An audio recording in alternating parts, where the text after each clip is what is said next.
You know, it could be so frustrating to write an email sequence for your online business. You put so much thought into each email, you put so much time into each email, and you get this nervous excitement when you finally hit publish. It's live, you're seeing new leads joining your email list and they're getting sent this email sequence. And then a few days pass, maybe a whole week goes by, and you're seeing those leads open your emails. You're seeing them click the links in your email. So you're optimistic. You're like, maybe something's about to happen. Maybe a sale is about to come through, but it never does. No one buys. And maybe the most frustrating part of it all is that you have no clue why it's not working. You don't know what the problem is, so you don't really know how to fix it. I know what it feels like to have an email sequence that doesn't sell. You're not alone. There's nothing wrong with you. Every successful course creator or coach with a high ticket offer that has an email sequence that's actually working, they had to fail over and over again. They had to make tweaks. They had to make changes until they finally figured it out and something clicked inside of their email sequence. So if you have an offer that's already sold, especially if it's a high ticket offer, I'm talking $2,000, $3,000, $5,000, $10,000. So you know it sells, but it's just not selling inside of your evergreen email sequence. And at first glance, it looks like it should be working. You have good open rates, you have good click rates, you have a ton of traffic that you're sending to your call booking page or to your premium sales page, but it's just not resulting in sales. Then you're in the right place. I've personally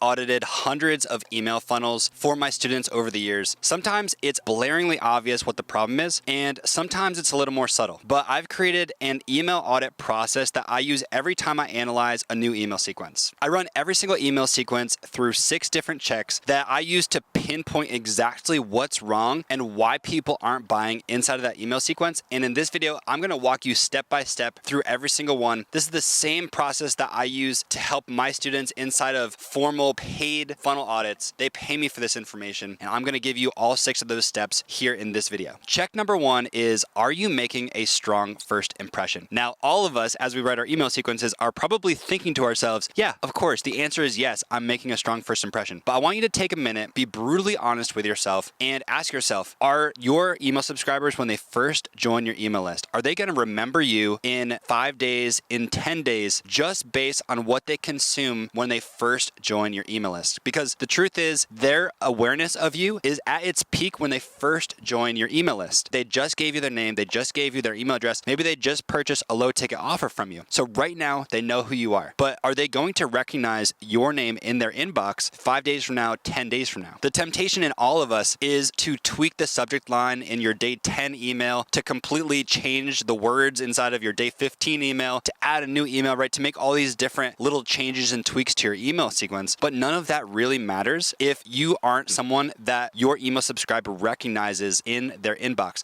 Forget what the subject line is, forget what the first couple sentences are in your email that are going to show up inside of the email that you send them. Do they recognize your name? Check number 2 is, do you have an offer that actually sells? If you've never had a sale before and you created an email sequence, you are getting way ahead of yourself. If you have had a high ticket offer, say you've had a coaching client buy or a high ticket course sale, if you know that your offer is something that people will buy, then it's most likely your email sequence. But some people, they get so ahead of themselves, and maybe this is you, you fell into the trap of wanting to write an email sequence for your offer before you have a single sale. If that's you, then I would say hold off on making any more tweaks to your email sequence right now until you've validated that this is something that your audience will actually buy. Check number 3 is, are you shifting beliefs inside of your emails, or are you just teaching? Another huge trap that you might have fallen into inside of your own email sequence is that you want to lead with value. The temptation is that you want to prove to that new lead that you know what you're talking about. And so you over deliver on the value piece of things. But the truth is, that's not what's going to allow your leads to want to buy from you. It's not going to be the thing that creates the desire inside of them to pull the trigger and purchase your high ticket offer. What's really going to move the needle in their desire to purchase your high ticket offer is, do they believe that you are the person to learn from? Do they believe that your system actually works? Do they believe, based on social proof and other people that have gotten results, that they could transform their life if they purchased your high ticket offer? Remember, the whole point of your email sequence is you want to sell something. These are sales emails. Now, sometimes selling might take the shape or form of giving away some kind of really valuable information, but it's always comes back to is giving away this valuable information going to take my lead one step closer to actually pulling the trigger and buying from me. And almost always, if my student is giving away a ton of value inside of their emails, it means that they are not shifting beliefs. It doesn't necessarily mean that both can't be happening inside of the same email sequence, but in general, if you are over delivering on the value inside of your emails, then you're not focused enough on shifting their beliefs. Check number 4 is, are you sharing your story inside of your emails to build connection? Inside of your personal brand, your customers are going to purchase from you because of you, because they are attracted to you as an individual, as an entrepreneur, as a parent, as a spouse, whatever the reason, they are connected to you. And so inside of your emails, you have to be sharing parts of yourself with them. I make it a goal inside of most of my emails to let my audience know one new thing about me. Maybe it's something personal, maybe it's a story that happened to me, a lesson that I learned in business, but I'm constantly sharing about myself, which takes vulnerability. If you're someone that struggles with being vulnerable, especially inside of your personal brand, where you want everything to look perfect, you want everything to look polished, then you're not connecting with your audience the way you could be. So look through your emails inside of your sequence and ask yourself, are you using your story to build connection with them? And then check number 5 is, are you irritating pain points and are you building desire inside of your emails? Businesses exist to solve people's problems. Your audience has a ton of painful problems that you should know how to solve. And at this point, if you have a offer that has sold, then you probably already know what those pain points are. But go through your emails. Are you hitting on those pain points enough? Could you go a level deeper? Could you go 2 levels deeper, 3 levels deeper? How intensely can you irritate that pain point? And then ultimately, you want to provide the solution for those painful problems, right? You want to help them. Your goal isn't just to irritate those pain points and then leave them hanging. You're irritating those pain points to show them just how much they need to make a change. They need to make a transformation, and your offer is going to be the solution that helps them solve that pain. So these two go hand in hand, because the more you can irritate the pain points of your audience, the more they are going to desire a transformation. So you're building a desire not just for your offer, but for the overall transformation. Your offer is going to be the path to get them from where they are now to that dream goal, that dream life that they want to live. But ultimately, you just want to build the desire to make a change. And then your offer is there to give them the steps, to give them the support to be able to make that transformation in their life. And then check number 6, is your email sequence fun and entertaining, or is it boring? This might be the last thing that's on your checklist of things that you need to make your email sequence, but I'm telling you right now, people love to be entertained. Storytelling is a big piece of that. People love to hear stories. So stories are going to entertain. It's going to make consuming your emails more fun. But you want your email subscribers to get excited to see your email in their inbox. And so a really important thing to do is to make sure that your emails aren't just blah. They're not just boring. There's something that people will be excited to consume and something that they are looking forward to consuming every time they see a new email from you. So if you're tired of sending leads through an email funnel that doesn't actually convert those leads into high ticket buyers, and you want to finally understand why your email sequence isn't working, what's broken, I just created a DIY funnel audit PDF. It takes the same 6-step framework that you just learned, and it's going to ask you a series of weighted questions. You get to answer them on a scale from 1 to 10, and what you're going to be left with is a scorecard that's going to show you exactly what you need to be focused on, what parts of each check you need to be focused on, and then how to make those changes inside of your email sequence. The good news is a lot of times it just takes 1 or 2 small tweaks inside of your email sequence to unlock high ticket sales. I'm going to drop a link to that DIY funnel audit in the description below this video. And if you want to build more sales systems, more automations inside of your online business, that's going to lead to more high ticket sales, make sure that you're subscribed,